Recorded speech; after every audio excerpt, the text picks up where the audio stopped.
Number the Stars. Authored by Lois Lowry. Chapter 6. Is the weather good for fishing? We must think what to do, Papa said. They are suspicious, now.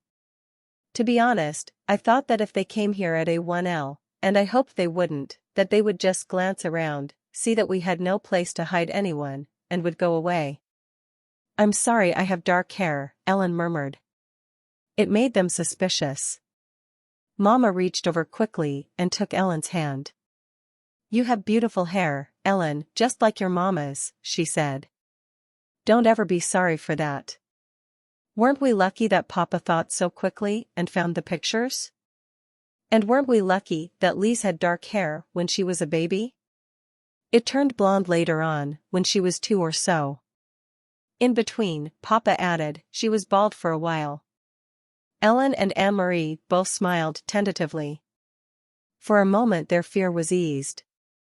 Tonight was the first time Annemarie realized suddenly that Mama and Papa had spoken of Lise.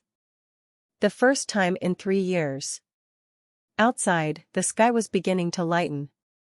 Mrs. Johansen went to the kitchen and began to make tea. I've never been up so early before, Annemarie said. Ellen and I will probably fall asleep in school today. Papa rubbed his chin for a moment, thinking.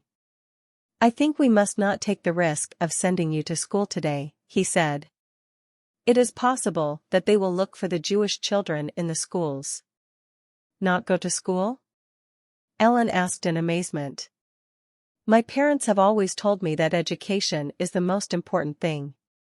Whatever happens, I must get an education. This will only be a vacation, Ellen. For now, your safety is the most important thing. I'm sure your parents would agree. Inga? Papa called Mama in the kitchen, and she came to the doorway with a teacup in her hand and a questioning look on her face.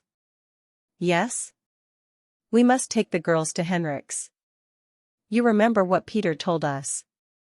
I think today is the day to go to your brother's. Mrs. Johansen nodded. I think you are right. But I will take them. You must stay here. Stay here and let you go alone? Of course not. I wouldn't send you on a dangerous trip alone. Mama put a hand on Papa's arm. If only I go with the girls, it will be safer. They are unlikely to suspect a woman and her children.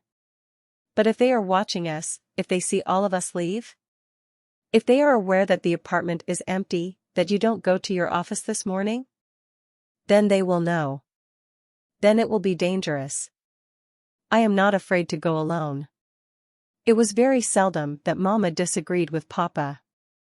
Annemarie watched his face and knew that he was struggling with the decision. Finally he nodded, reluctantly. I will pack some things, Mama said.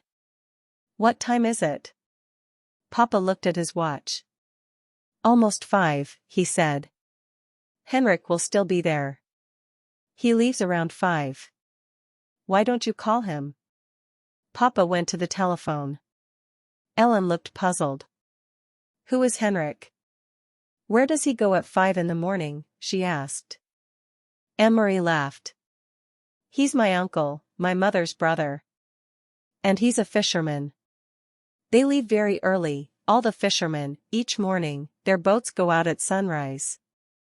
Oh, Ellen, she went on. You will love it there. It is where my grandparents lived, where Mama and Uncle Henrik grew up. It is so beautiful, right on the water. You can stand at the edge of the meadow and look across to Sweden. She listened while Papa spoke on the telephone to Uncle Henrik, telling him that Mama and the children were coming for a visit. Ellen had gone into the bathroom and closed the door. Mama was still in the kitchen. So only Annemarie was listening. It was a very puzzling conversation. So, Henrik, is the weather good for fishing? Papa asked cheerfully, and listened briefly. Then he continued, I'm sending Inga to you today with the children, and she will be bringing you a carton of cigarettes. Yes, just one, he said, after a moment. Annemarie couldn't hear Uncle Henrik's words. But there are a lot of cigarettes available in Copenhagen now, if you know where to look, he went on, and so there will be others coming to you as well, I'm sure. But it wasn't true. Annemarie was quite certain it wasn't true. Cigarettes were the thing that Papa missed, the way Mama missed coffee. He complained often, he had complained only yesterday, that there were no cigarettes in the stores. The men in his office, he said, making a face, smoked almost anything, sometimes dried weeds rolled in paper, and the smell was terrible. Why was Papa speaking that way, almost as if he were speaking in code? What was Mama really taking to Uncle Henrik? Then she knew. It was Ellen. The train ride north along the Danish coast was very beautiful. Again and again they could see the sea from the windows. Annemarie had made this trip often to visit her grandparents when they were alive, and later, after they were gone, to see the cheerful, suntanned, unmarried uncle whom she loved. But the trip was new to Ellen, who sat with her face pressed to the window, watching the lovely homes along the seaside, the small farms and villages. "Look!" Annemarie exclaimed, and pointed to the opposite side. "It's Klampenborg and the deer park. Oh, I wish we could stop here, just for a little while." Mama shook her head. "Not today," she said. The train did stop at the small Klampenborg station, but none of the few passengers got off. "Have you ever been there, Ellen?" Mama asked, but Ellen said no. "Well, someday you will go. Someday you will walk through the park and you will see hundreds of deer, tame and free." Kirsty wriggled to her knees and peered through the window. "I don't see any deer," she complained. "They are there, I'm sure," Mama told her. "They're hiding in the trees." The train started again. The door at the end of their car opened and 2 German soldiers appeared. Annemarie tensed. Not here, on the train, too? They were everywhere. Together, the soldiers strolled through the car, glancing at passengers, stopping here and there to ask a question. One of them had something stuck in his teeth, he probed with his tongue and distorted his own face. Annemarie watched with a kind of frightened fascination as the pair approached. One of the soldiers looked down with a bored expression on his face. "Where are you going?" he asked. "Gilleleage," Mama replied calmly. "My brother lives there. We are going to visit him." The soldier turned away and Annemarie relaxed. Then, without warning, he turned back. "Are you visiting your brother for the new year?" he asked suddenly. Mama stared at him with a puzzled look. "New Year?" she asked. "It is only October." "And guess what?" Kirsty exclaimed suddenly, in a loud voice, looking at the soldier. Annemarie's heart sank and she looked at her mother. Mama's eyes were frightened. "Shoo, Kirsty," Mama said. "Don't chatter so." But Kirsty paid no attention to Mama, as usual. She looked cheerfully at the soldier, and Annemarie knew what she was about to say, "This is our friend Ellen and it's her new year." But she didn't. Instead, Kirsty pointed at her feet. "I'm going to visit my Uncle Henrik," she chirped, "and I'm wearing my brand new shiny black shoes." The soldier chuckled and moved on. Annemarie gazed through the window again. The trees, the Baltic Sea, and the cloudy October sky passed in a blur as they continued north along the coast. "Smell the air," Mama said when they stepped off the train and made their way to the narrow street. "Isn't it lovely and fresh? It always brings back memories for me." The air was breezy and cool, and carried the sharp, not unpleasant smell of salt and fish. High against the pale clouds, seagulls soared and cried out as if they were mourning. Mama looked at her watch. "I wonder if Henrik will be back yet. But it doesn't matter. The house is always unlocked. Come on, girls, we'll walk. It isn't far, just a little under 2 miles. And it's a nick day. We'll take the path through the woods instead of the toad. It's a little longer, but it's so pretty." Didn't you love the castle when we went through Helsingør, Ellen?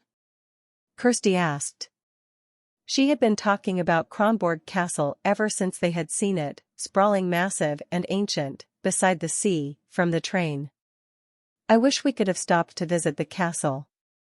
Kings live there. And queens. Annemarie sighed in exasperation with her little sister. They do not, she said. They did in the old days. But there aren't any kings there now. Denmark only has one king, anyway. And he lives in Copenhagen. But Kirsty had pranced away, skipping along the sidewalk.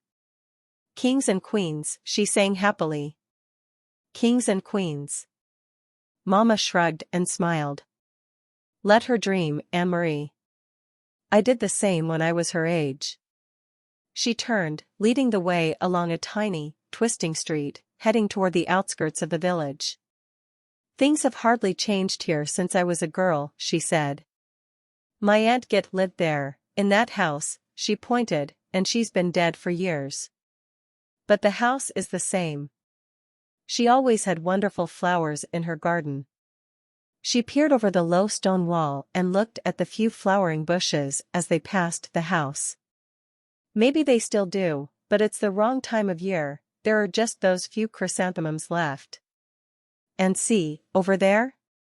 She pointed again. My best friend, her name was Helena, lived in that house. Sometimes I used to spend the night with her. But more often she came to my house, on weekends. It was more fun to be in the country. My brother Henrik always teased us, though, she continued with a chuckle.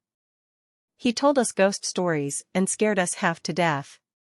The sidewalk ended and Mama turned onto a dirt path bordered by trees. When I walked each morning into town for school, she said, my dog followed me this far. At the end of the path he turned and went back home. I guess he was a country dog and didn't like town. And do you know what? She went on, smiling. I had named him Trofast, faithful. And it was just the right name for him, because what a faithful dog he was. Every afternoon he was always right here, waiting for me to return. He knew the right time, somehow. Sometimes, as I come around this bend, even today, I feel as if I might come upon Trofast, waiting still, with his tail wagging. But the path was empty today. No people. No faithful dogs. Mama shifted the bag she was carrying from one hand to the other, and they walked on through the woods until the path opened to a meadow dotted with cows. Here the path skirted the edge of the field, along a fence, and beyond it they could see the gray sea, ruffled by wind. The breeze moved the high grass. At the end of the pasture, they entered the woods again and Annemarie knew they would soon be there. Uncle Henrik's house was in a clearing beyond these woods. Do you mind if I run ahead? She asked suddenly. I want to be the first to see the house. Go on, Mama told her. Run ahead and tell the house we've come home. Then she put her arm around Ellen's shoulders and added, say that we've brought a friend.